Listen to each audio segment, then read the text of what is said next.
kita dengan nikmat Islam. Segala kebaikan yang kita rasakan di kehidupan dunia adalah dari nikmat yang Allah berikan ini, sehingga kita mengetahui apa misi dan tujuan hidup kita, bahwa kita tidaklah diciptakan begitu saja tanpa ada misi dan tujuan, bahwa kita diciptakan oleh Allah Subhanahu wa taala adalah untuk beribadah kepada Allah Subhanahu wa taala, menjalankan perintahnya dan menjauhi larangannya, dan bahwa kita beribadah hanya kepada Rabbul Alamin, Tuhannya seluruh alam semesta, Allah Subhanahu wa taala. Juga kita beriman kepada Nabi kita Muhammad ibn Abdullah sallallahu alaihi wasallam yang diutus oleh Allah Subhanahu wa taala untuk menyampaikan risalah dan wahyunya dan mengajarkan kepada umat manusia, menjelaskan kepada mereka apa yang telah diturunkan kepadanya, dan menjadi contoh uswah suri tauladan yang baik bagi setiap mereka yang ingin berharap berjumpa Allah Subhanahu wa taala dan hari akhir dan banyak mengingat Allah Subhanahu wa taala. Saudaraku fillah rahimani wa rahimakumullah, maka kita melihat misi utama beliau sallallahu alaihi wasallam sebagaimana salah satu yang beliau sampaikan dalam sabdanya, wa ma innama bu'ithtu liutammima makarimal akhlaq, sesungguhnya aku diutus oleh Allah Subhanahu wa taala untuk menyempurnakan akhlak yang mulia. Sehingga kehidupan beliau penuh dengan contoh, penuh dengan adab dan etika yang beliau ajarkan kepada umatnya, yang dengan itu kita mencontoh bagaimana menjadi manusia atau mencontoh manusia yang terbaik agar mendekati akhlak dan perangai seperti beliau sallallahu alaihi wa ala alihi wa sahbihi wasallam. Dan ikhwatal iman rahimani wa rahimakumullah, sebagaimana tadi oleh imam kita disampaikan bahwa pembahasannya adalah tentang nikah dan adabnya, tapi itu materi menyusul ya, karena membahas tentang menikah itu memang ajib gitu ya, tapi materi yang belum disampaikan terkait dengan tentang makan masih ada yang tersisa yang belum tersampaikan. Ikhwatal iman rahimani wa rahimakumullah, Al-Imam Ibn Qudamah rahimahullah di dalam risalah, di dalam kitab ini Mukhtasar Minhajul Qasidin, beliau menyampaikan tentang adab-adab ketika makan bersama dan berbaur bersama yang lainnya ketika makan. Beliau menyampaikan bahwa ketika kita makan bersama dengan yang lainnya, janganlah menyegerakan untuk makan sebelum kita mempersilahkan orang-orang yang lebih berhak untuk didahulukan, seperti yang lebih senior misalnya, atau misalnya dia adalah seorang pemimpin, atau memang kita adalah sebagai tuan rumah dan dia adalah tamunya, adalah tidak layak bagi tuan rumah mengambil makan sebelum tamunya ya, adalah adab tuan rumah itu makan belakangan, sehingga itu diantara adab yang diajarkan oleh para ulama. Dan subhanallah ikhwatal iman rahimani wa rahimakumullah, jika kita membaca hal ini dari kitab-kitab para ulama yang mereka sebagian besarnya hidup berapa ratus tahun yang lalu, mereka begitu sangat menjaga tentang adab dan etika ini dan begitu dijalankan ya. Dan banyak juga masih sebagian masyarakat yang menjaga adab-adab ini. Kita melihat di dalam kehidupan mereka, di dalam keseharian mereka, mereka menjaga seperti ini.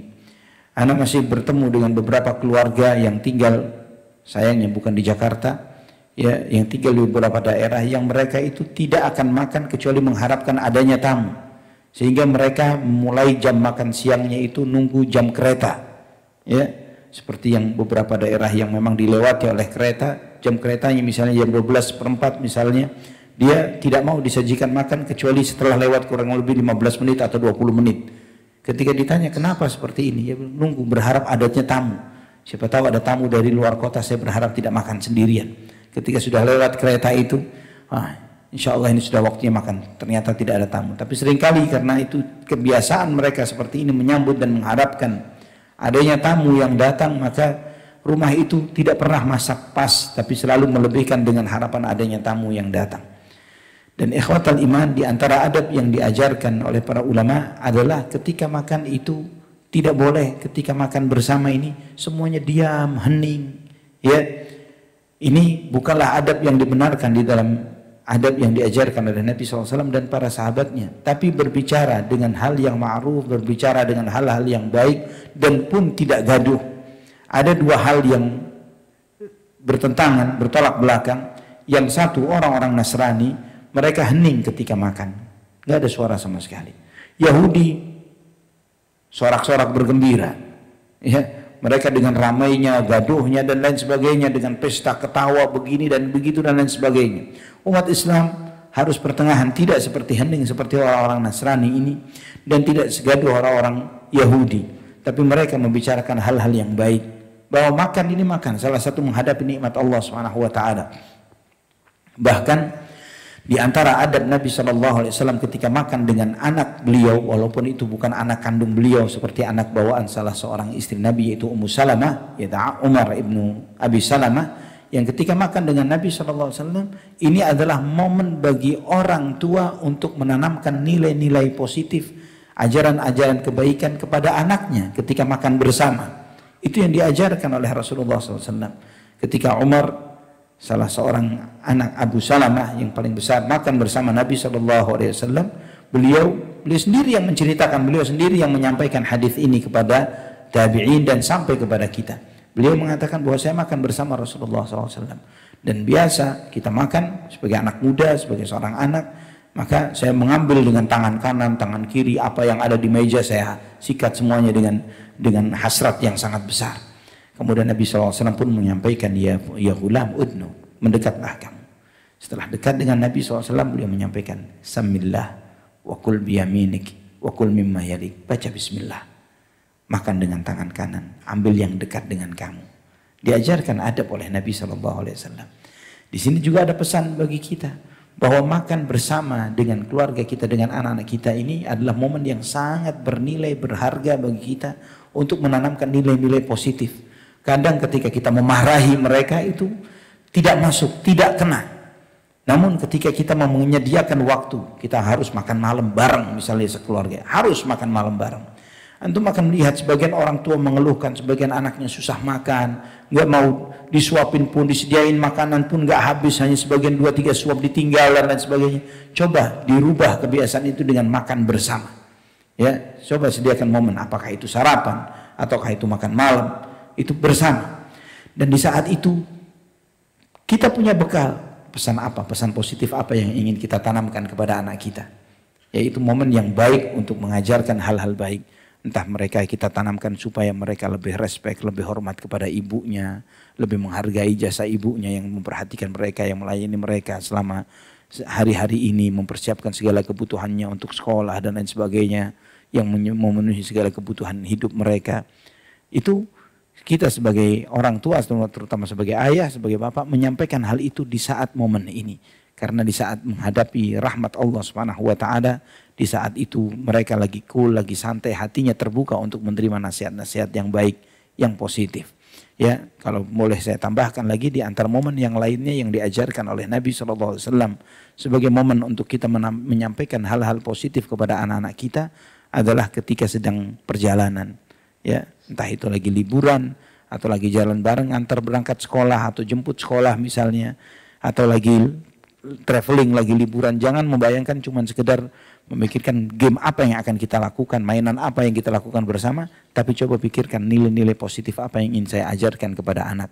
Apakah itu menjaga sholatnya, menjaga sikap kejujurannya, kita spilkan, kita sampaikan itu di dalam perjalanan. Itu yang diajarkan oleh Nabi SAW sebagaimana disebutkan oleh Ibnu Abbas radhiyallahu anhuma. Beliau sendiri yang menceritakan ketika Nabi SAW mendapatkan hadiah seekor bagal, ya, seekor bagal dari Raja Kisra. Kemudian Nabi SAW mencoba kendaraan ini, bagal itu dicoba dinaiki oleh Nabi. Nabi SAW mengajak salah seorang pemuda yang kebetulan sepupu beliau tapi sangat muda, selisih umur sangat jauh dengan beliau, Abdullah ibnu Abbas radhiyallahu anhuma. Dibonceng oleh Nabi, jalan ya ke sana kemari. Setelah berjalan kemudian Nabi SAW menoleh dan mengatakan, ya ghulam, ihfazillah yahfazka, ihfazillah tajidhu tujahak, idza sa'alta fas'alillah wa idza ista'anta fasta'in billah. Diberikan pesan-pesan positif, wahai anak muda, jaga Allah, maka Allah nanti akan menjagamu. Jaga Allah, maka kamu akan mendapati Allah akan selalu di hadapanmu. Jika kamu meminta sesuatu, mintalah kepada Allah. Jika memohon perlindungan kepada sesuatu, mintalah perlindungan kepada Allah. Terus ditanamkan hal-hal positif itu sangat berkesan di dalam hati anaknya, Masya Allah. Ternyata di saat mereka sedang santai, lagi menjalani hal-hal yang menyenangkan seperti ini, nilai-nilai kebaikan itu akan lebih gampang bagi kita untuk menanamkannya kepada mereka. Ketimbang ketika mereka sedang tegang, mengerjakan tugas nggak selesai-selesai, kita melihat ibunya lagi emosi dan marah karena diajari nggak masuk. Terus kita masuk lagi dengan tambahan emosi yang 2 kali lipat lebih besar daripada ibunya. Maka di saat itu semua emosinya akan tertutup. Dan momen yang ketiga adalah ketika anak itu sedang sakit.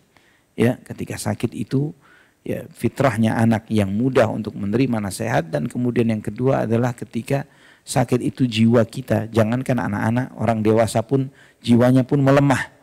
Jiwanya pun melemah ketika dia sakit. Nasihat yang ringan pun sangat berkesan kepada seseorang ketika dia sedang sakit. Nah, dan poin ini kita manfaatkan untuk memberikan nasihat kepada mereka. Coba kamu lihat, di saat kamu sakit, siapa yang memperhatikanmu, siapa yang menjagamu, siapa yang peduli kepadamu, siapa yang menyiapkan obatmu, makananmu, dan seterusnya. Siapa yang menangisi kondisimu yang seperti ini? Oh, ibumu, orang tuamu.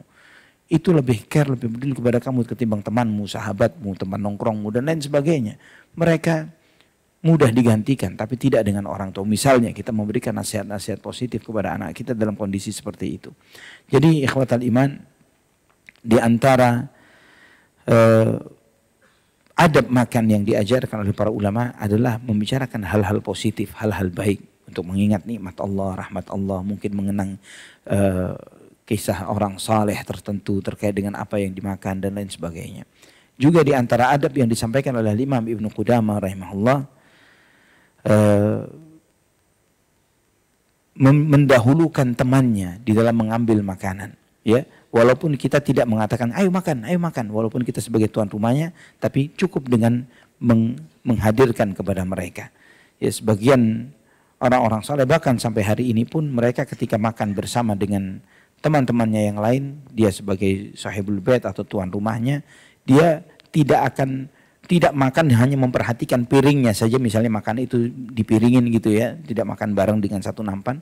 Dia selalu memperhatikan piring temannya, mana yang sudah mulai kosong, mana lauknya mulai habis, ya. Dia langsung ambil lauk, tuangin, nggak pakai ngomong. Ya, dia tuangkan kepada piring sahabatnya atau temannya, dan itu sudah sangat sampai hari ini berlaku seperti itu. Itu di antara manfaat, subhanallah, orang-orang saleh ini kadang mereka itu di saat makan pun mereka mengajarkan untuk bagaimana makanannya. Enak, alhamdulillah enak. Anda cuma bertanya begini supaya ente nyebut alhamdulillah, begitu. Ya, ditanya supaya bertasbih kepada Allah Subhanahu wa taala. Karena munculnya ucapan alhamdulillah di sela-sela makan, bertasbih, memuji Allah, hamdalah, itu akan menambah kebaikan bagi orang tersebut. Juga di antara adabnya kata beliau, tidak melihat teman kita yang sedang makan. Ya, apalagi kita tuan rumahnya, kita perhatiin, masya Allah banyak banget makannya. Ya, akan membuat dia menjadi malu. Akan tidak melihat, ya, tidak melihat apa yang ini. Subhanallah, yang seperti ini pun diajarkan oleh beliau di dalam kitab ini. Dan tidak melakukan hal-hal yang terkesan jorok. Ya, misalnya kita ngambil lauk dengan tangan kita, padahal itu diambil makan bersama misalnya. Apalagi bukan cuma sekedar ngambil lauk dengan tangan langsung, ya, padahal ada sendoknya. Bekas makan kita dengan tangan kita cipratin di sono misalnya. Ya, yang seperti ini bukanlah suatu adab yang benar. Kalau misalnya dia harus batuk atau bersin, dia palingkan wajahnya dari makanan. Ya, itu sebagaimana yang disampaikan oleh beliau. Ya, ketika misalnya dia harus bersin atau batuk atau mengambil sesuatu dari makanannya, jangan ditaruh lagi di tempat makanan tersebut, tapi dia sisihkan, dan atau misalnya sesuatu yang tidak layak, maka misalnya dia harus batuk dan bersin, dia palingkan wajahnya dari tempat meja di mana mereka makan bersama. Juga ikhwatal iman rahimani wa rahimakumullah, disebutkan dalam sebuah riwayat dari Ali bin Abi Thalib radhiyallahu anhu, li an ajma'a ikhwani ala sa'in min at-ta'am ahabbu ilayya min an a'tiqa raqabatan, bahwa aku makan bersama dengan teman-temanku dan saudara-saudaraku dengan satu sa' makanan, itu lebih aku cintai ketimbang aku memerdekakan seorang budak. Jadi mengajak makan itu sesuatu yang sangat dicintai oleh para sahabat, karena memang Nabi SAW pernah ditanya, ayul islami khair, Islam manakah yang terbaik ya Rasulullah? Ajaran Islam mana yang terbaik? Kata Nabi SAW, tafsus salam wa tut'imut ta'am, kamu mengucapkan salam dan kamu memberi makan. Ya, ketika bicara memberi makan, jangan di benak kita cuma memberi makan kepada fakir miskin. Mentraktir makan pun termasuk dalam konteks ini. Jadi bukan nunggu traktiran, tapi seorang muslim yang berupaya untuk melakukan hal yang terbaik. Menjadi muslim yang terbaik adalah berupaya untuk mendahului memberikan makan. Ikhwatal iman rahimani wa rahimakumullah. Sebagaimana juga Khaythamah, ya, salah seorang imam dari kalangan tabi'in. Beliau murid Ibnu Umar, Abdullah bin Amr, dan banyak lagi yang lainnya dari para sahabat.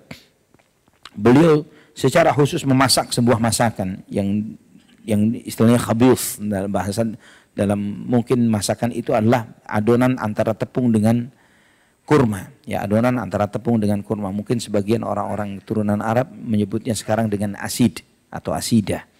Ya, dia membuat makanan itu agak manis, ya, dan antara tepung, dan dia mengundang beberapa temannya, Ibrahim An-Nakhai, Al-A'mash, dan yang lainnya. Ya, dia mengundang teman-temannya, ayo kita makan. Sengaja saya masak buat antum nih.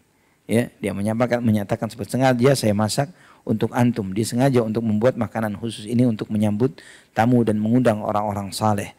Sebagaimana memang pesan Nabi sallallahu alaihi wasallam, la ya'kul ta'amaka illa taqi, ya, la tusahib illa mu'minan wa la ya'kul ta'amaka illa taqi. Janganlah kamu bersahabat kecuali dengan orang yang beriman, dan janganlah memakan makananmu kecuali orang yang bertakwa.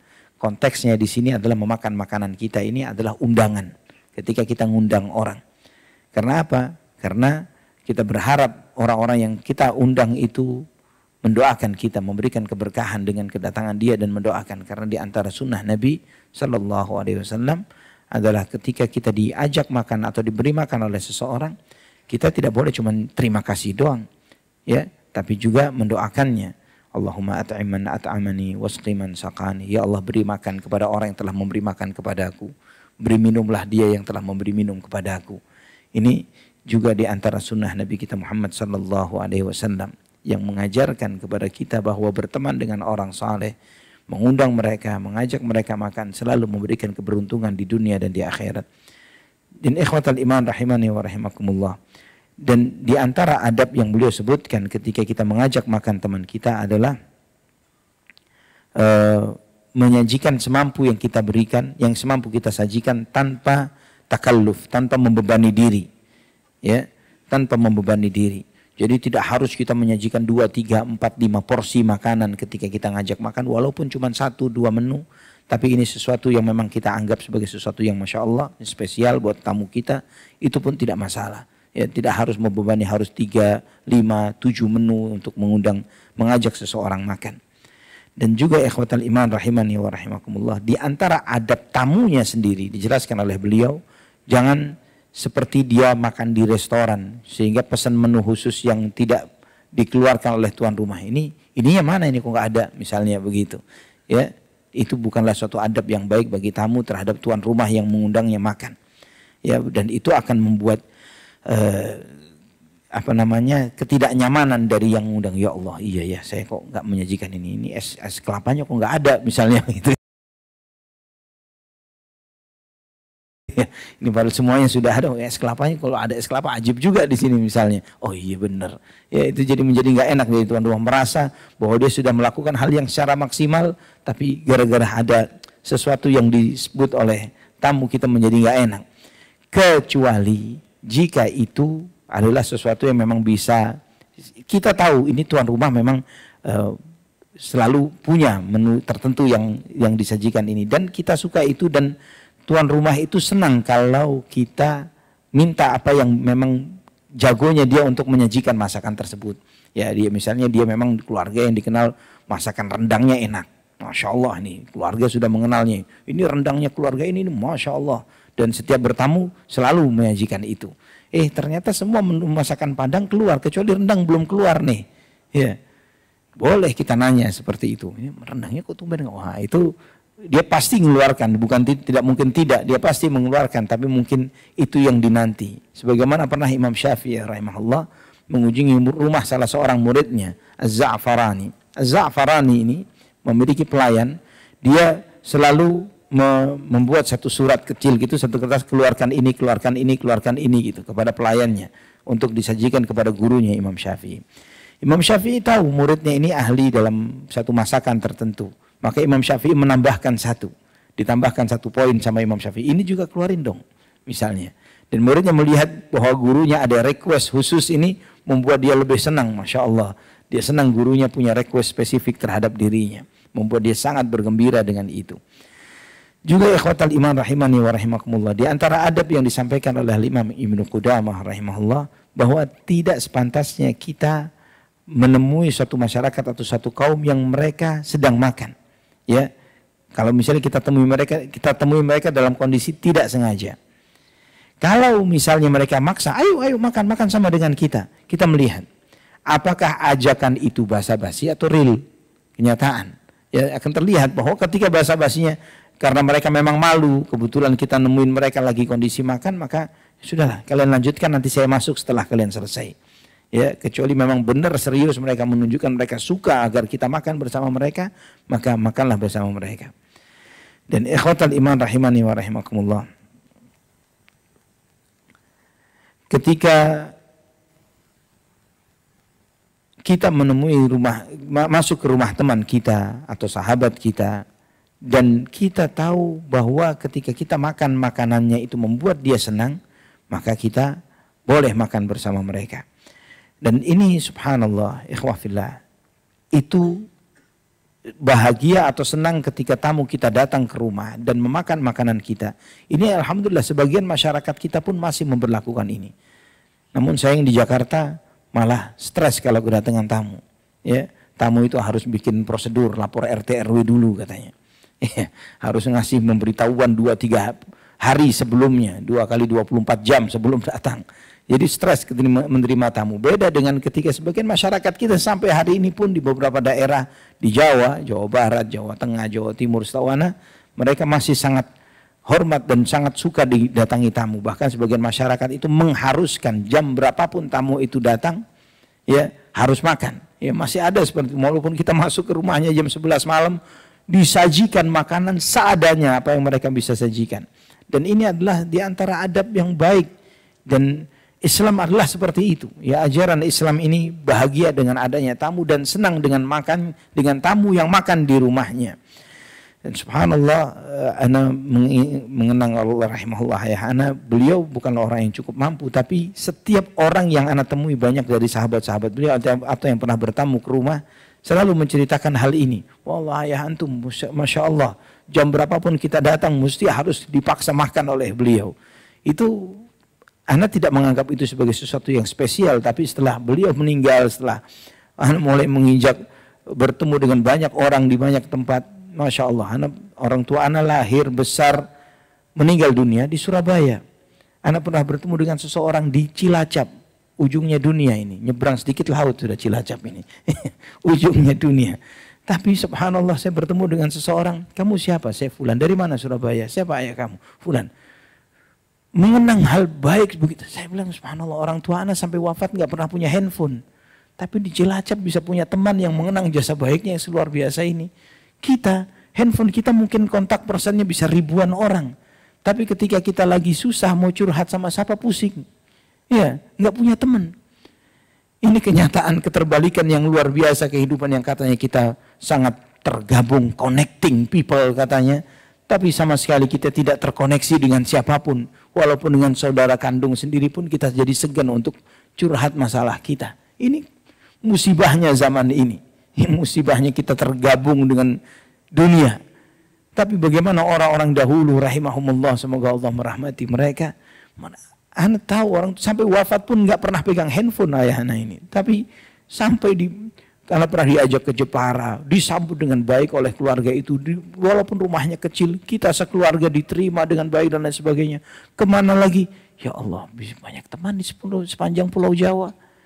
Ya, kita sendiri subhanallah dengan kontak yang segitu banyaknya di WhatsApp, di Instagram, di mana. Kalau mau ke satu kota bingung, mau hubungin siapa ada di sini ya? Nggak ada teman, nggak ada sahabat, dan pasti punya rasa malu yang sangat luar biasa untuk menghubungi mereka.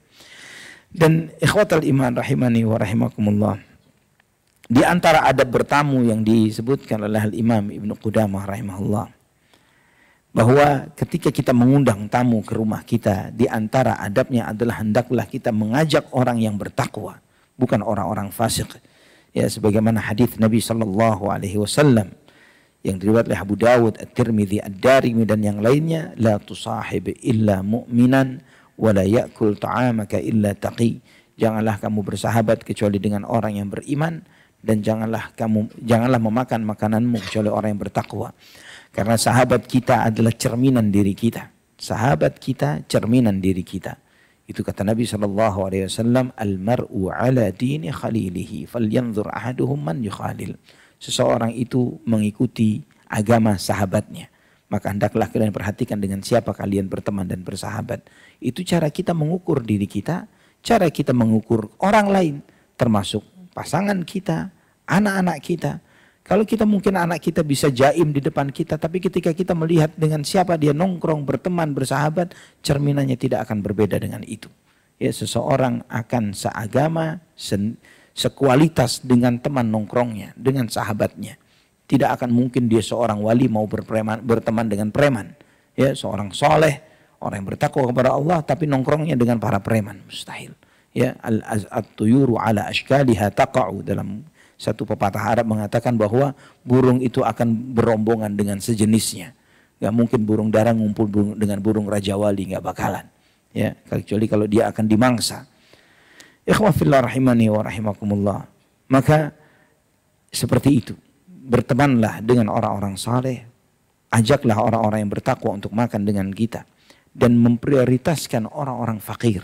Bukan sebaliknya memprioritaskan orang-orang kaya. Ya.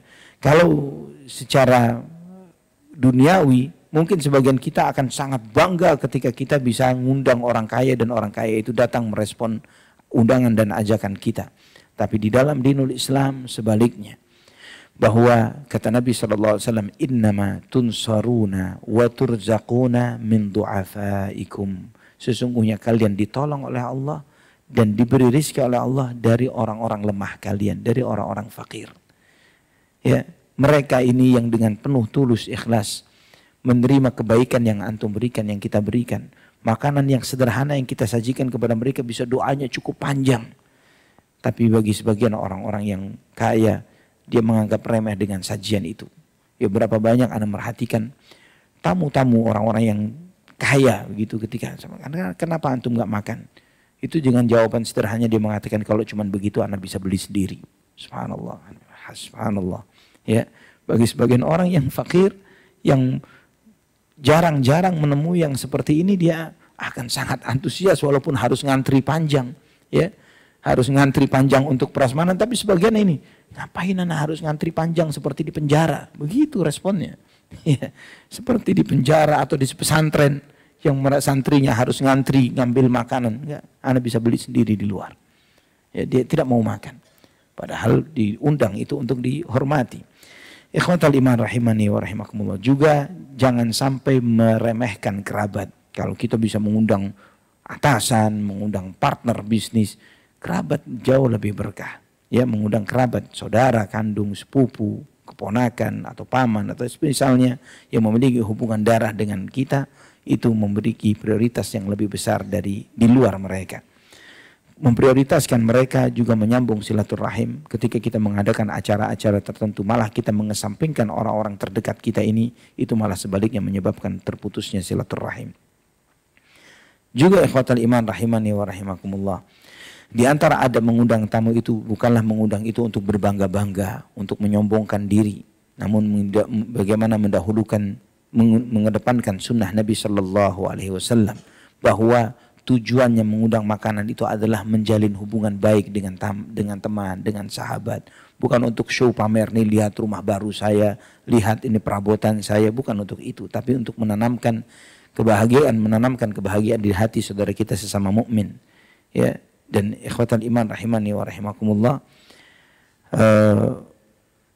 Juga di antara adab mengundang tamu, janganlah mengundang orang-orang yang ketika kita mengundang beliau, orang tertentu ini akan menimbulkan masalah bagi yang mayoritas. Ya, memang tidak disukai oleh orang banyak karena memang dia itu orang fasik misalnya, atau orang yang lisannya jahat, yang suka mencemooh, mencela, yang itu membuat tidak nyamannya orang-orang yang ada di sana. Juga kata beliau, kata Imam Ibnu Qudamah, di antara adab merespon ajakan undangan ini, jika itu adalah undangan pernikahan, maka hukumnya adalah wajib, kata beliau. Jadi undangan walimah ini, menghadiri walimah, beliau membedakan antara di hari hanya walimah atau di hari sesudahnya. Kalau di hari hanya walimah, maka hukumnya adalah wajib. Tapi jika sesudahnya undangannya, hukumnya boleh. Artinya boleh hadir dan boleh tidak. Dan mengundang di acara walimah tidak dibolehkan mengkhususkan kepada orang kaya saja. Ya, itu tidak diperkenankan, bahkan itu termasuk syarrut ta'am, kata Nabi, seburuk-buruknya walimah, seburuk-buruknya makanan adalah yang dihadirkan hanyalah orang-orang kaya dan mengesampingkan orang-orang fakir. Juga ikhwatal iman, ketika kita sedang berpuasa, kata beliau, tidak menghalangi kita untuk menghadiri undangan tersebut. Ya, kalau misalnya puasa yang kita jalani adalah puasa sunnah, maka dan kita melihat bahwa ketika kita membatalkan puasa itu untuk menikmati hidangan ini membuat bertambah bahagianya tuan rumah yang mengundang kita, maka batalkan puasa kita. Namun jika tidak pun tidak mengapa, karena haknya undangan adalah menghadirinya, bukan untuk makan. Ya, tidak harus kita membatalkan puasa kita seperti asumsi sebagian orang.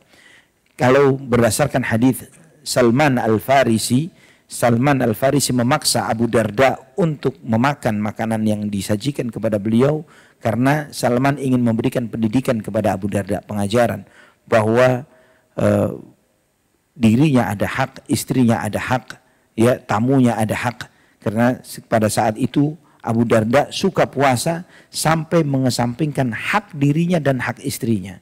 Maka Salman memaksa, kamu harus batalkan puasamu, makan dengan aku baru aku mau makan. Ya, konteksnya bukan harus membatalkan puasa kita ketika kita menghadiri suatu undangan. Dan adapun jika yang mengundang memang kita prediksi akan menyajikan hidangan yang haram, misalnya dia non-muslim kafir, yang kita prediksi dia pasti menyediakan khamar misalnya, atau makanan-makanan yang diharamkan di dalam syariat, maka hukumnya adalah haram kita menghadirinya. Ya, haram kita menghadirinya. Karena kata Nabi SAW, man kana yu'minu billahi wal yaumil akhir fala ya'kul fi ma'idatin tudaru 'alaiha al-khamr. Barang siapa yang beriman kepada Allah dan hari akhir tidak boleh makan di meja makan yang di situ diedarkan khamr atau minuman keras.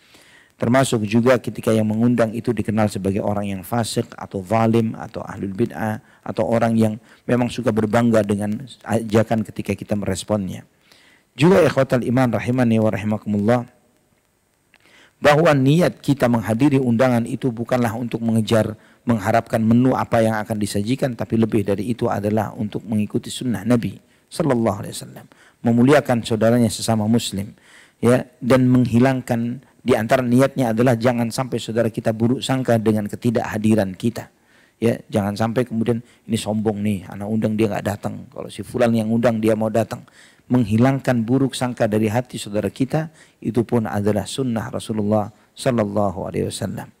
Ya, dan ketika dia hadir walaupun dia seorang alim, seorang tokoh yang disegani di masyarakat itu, jangan sok menampilkan dirinya. Tetaplah dia beradab, ya.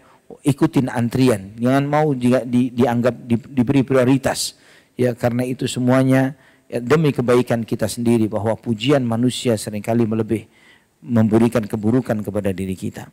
Dan ikhwatal iman rahimani wa rahimakumullah, di antara adab menyajikan makanan, kata Imam Ibnu Qudamah, yang pertama adalah menyegerakannya. Ketika tamu sudah hadir, jangan pernah menundanya, karena menyegerakan menghadirkan makanan itu memberikan bentuk pemuliaan kepada mereka.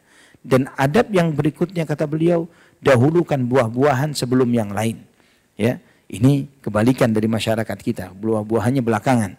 Ya, ketika adapun yang benar kata beliau sesuai dengan apa yang Allah firmankan dalam surat Al-Waqi'ah, ya, ayat 19 dan 20, wa fakihatim mimma yatakhayyarun wa lahmi tayrin mimma yashtahun. Dan buah-buahan yang mereka pilih dan kemudian daging yang mereka inginkan. Buah-buahan dikedepankan, baru daging dan yang lain sebagainya. Ini adab yang diajarkan dari Al-Quran dan juga subhanallah sangat sesuai dengan ilmu kesehatan modern. Karena ilmu kesehatan modern mengajarkan bahwa buah-buahan itu lebih mudah dicerna ketimbang karbohidrat seperti nasi atau daging, ya protein yang lain sebagainya. Sehingga ketika kita mendahulukan buah-buahan itu akan memperbaiki proses pencernaan dalam diri kita dan akan memudahkan mencerna makanan-makanan yang dimasukkan sesudahnya. Berbeda jika dibalik buah-buahan ditaruh belakang. Akibatnya apa? Proses pencernaan seperti daging atau karbohidrat itu membutuhkan waktu lebih lama. Sehingga buah-buahan tadi belum waktunya dicerna dia sudah membusuk duluan. Ya, dia sudah membusuk sebelum semestinya dicerna. Dan subhanallah ikhwatal iman, ini beliau menyebutkan bahwa yang ini adalah di antara adab dan sunnah yang diajarkan dari nas Al-Quran dan sunnah Nabi SAW. Kemudian di antara adabnya adalah tidak segera mengangkat hidangan itu kecuali memastikan bahwa para tamu sudah benar-benar selesai makan. Bahkan kalau kita melihat di antara adab yang sering diberlakukan di masyarakat Arab yang sampai hari ini mereka lakukan itu, dan itu mengikuti sunnah Nabi SAW adalah tidak menyajikan minuman bersama makanan. Ya, Nabi SAW tidak pernah minum kecuali betul-betul clear makan. Makan selesai baru minum, dan itu pun beliau memberi jeda terhadap minumnya ini.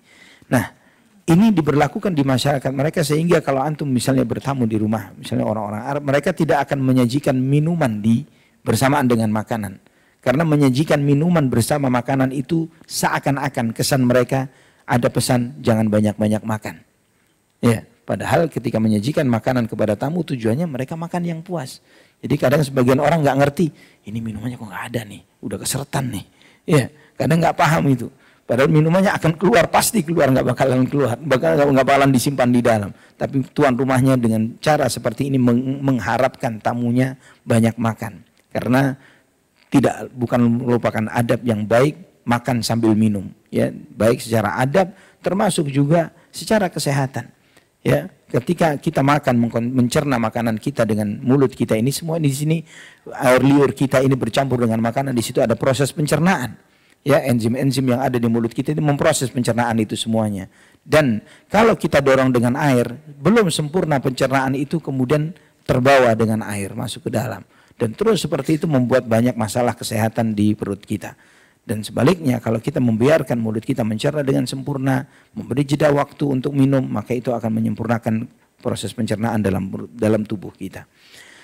Kemudian ikhwatal iman rahimani wa rahimakumullah, di antara adab yang terakhir yang beliau sampaikan adalah menyajikan makanan sesuai dengan sesuai dengan kecukupannya. Ya, mengundang tamu maka dia harus siap sesuai dengan jumlah tamu yang akan diundangnya. Dan ikhwatal iman, sebelum dia menyajikan ini semuanya, jangan sampai dia melupakan hak istrinya. Misalnya kalau istrinya yang memasakkan masakan ini, ya dia keluarkan semua hidangan dan dia tidak memperhatikan apakah istrinya makan atau anak-anaknya makan atau tidak. Tapi dia sediakan makanan itu sebelum disajikan kepada tamu supaya yang telah jerih payah menyediakan makanan ini jangan sampai mereka tidak mencoba atau mencicipi atau memakan makanan tersebut. Kata beliau, ini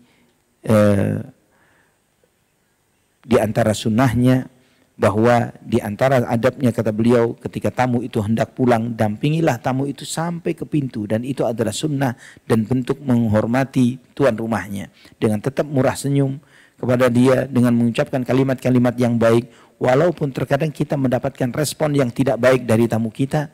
Tapi di antara adab yang mulia adalah memejamkan mata terhadap su'ul khuluq, akhlak yang buruk dari sebagian orang. Ya, dari sebagian orang yang mungkin dia mencemooh sebagian hidangan, dia menganggap mengunderestimate apa yang disajikan atau apapun itu, tetap sebagai tuan rumah dia berbesar hati akan hal ini. Dan sebaliknya bagi tamu juga seperti itu, tetap menilai segala sesuatunya dengan baik, yang menghargai apa yang dihidangkan oleh tamu sesederhana apapun itu. Sebagaimana Nabi kita Muhammad SAW tidak pernah menganggap remeh setiap ajakan undangan makanan kepada beliau. Bahkan dalam sebuah riwayat yang sahih dalam Sunan Abu Daud, Nabi SAW pernah dipanggil makan oleh seorang wanita, ya, dengan beberapa para sahabatnya.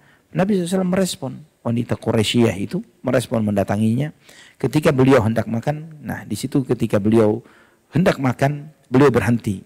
ya beliau tidak melanjutkan makanannya, dan kemudian SAW menyampaikan bahwa saya mendapati daging ini diambil dengan tidak hak, kata beliau.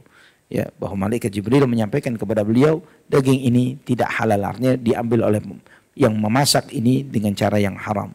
Ya, mungkin dengan mencurinya atau yang lain sebagainya. Maka kemudian Nabi SAW berhenti dan tidak melanjutkan makanan itu. Ini diantara pelajaran dari hadis tersebut, Nabi SAW walaupun undangannya dari seorang wanita, seorang ibu yang tidak dikenal, mengajak beliau, mengajak para sahabatnya, beliau merespon. Ya, tidak melihat siapa yang mengundang, laki atau wanita, tua atau muda, selama di situ tidak ada sesuatu yang mengandung unsur yang dilarang oleh Allah Subhanahu wa taala, maka datangi undangan tersebut. Ini ikhwatal iman rahimani wa rahimakumullah, beberapa adab bagaimana kita mengundang, merespon undangan, menghadiri makan bersama yang diajarkan oleh para ulama kita di dalam kitab-kitab mereka, yang insya Allah pada kajian yang akan datang kita akan masuk kepada adab-adab nikah insya Allah sesuai dengan harapan panitia. Ya, barakallahu fikum. Aqulu qouli hadza, subhanakallahumma bihamdik, asyhadu an la ilaha illa anta astaghfiruka wa atubu ilaik. Wassalamualaikum warahmatullahi wabarakatuh.